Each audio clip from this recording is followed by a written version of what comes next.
ค่าข้าวปุ้นยังหอด10 ล้านใจคอยสะท้านยานบ่ได้เมีย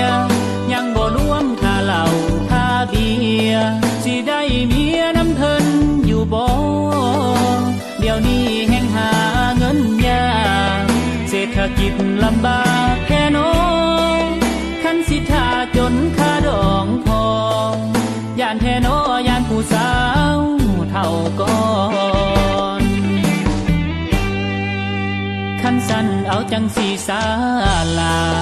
หาวิธีเว้านำพ่อแม่ให้เพิ่นหลุดค่าดองให้แน่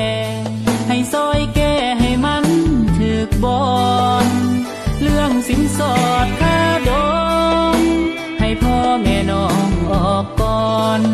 แต่งแล้วเอาเงินเดือนผ่อนเขาจึงได้นอนสอนบอนน้ำกันเข้าหัวเพิ่นให้เสียหมูเข้าประตูเพิ่นให้เสียควายแต่อายคนบ่รวยเงินซื้อคุยก็ยังบ่ทัน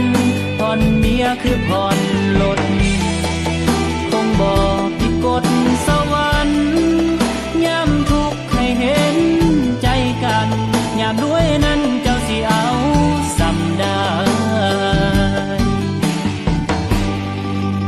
บ่อยากให้ของตกแป้นบ่อยากให้แฟนเป็นของคนอื่นจึงวอนพ่อแม่ควันยืนอย่าขึ้นค่าดองแพงหลายเอาสินสอด3 บวกคุยน้องลูกบอกก่อนว่าหาบ่ได้แม่เฒ่าเอ้ยขอความเห็นใจลดค่าดองให้ลูกแด่นา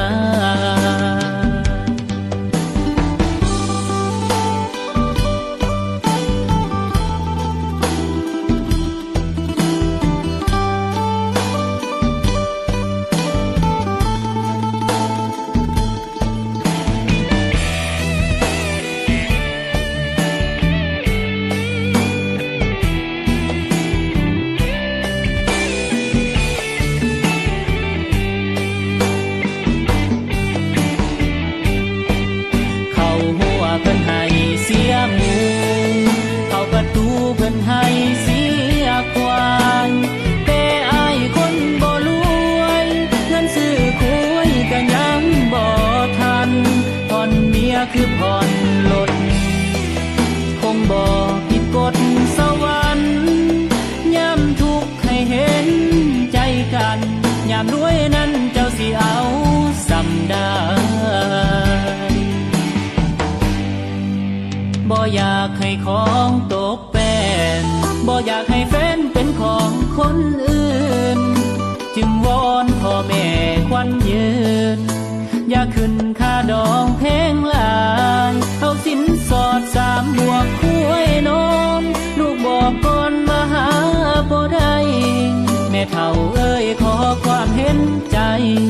ลดค่าดองให้ลูกแด่นาเงินเดือนลูกมีแต่ล้านห้าบาทเงินค่าดองพัด50 ล้าน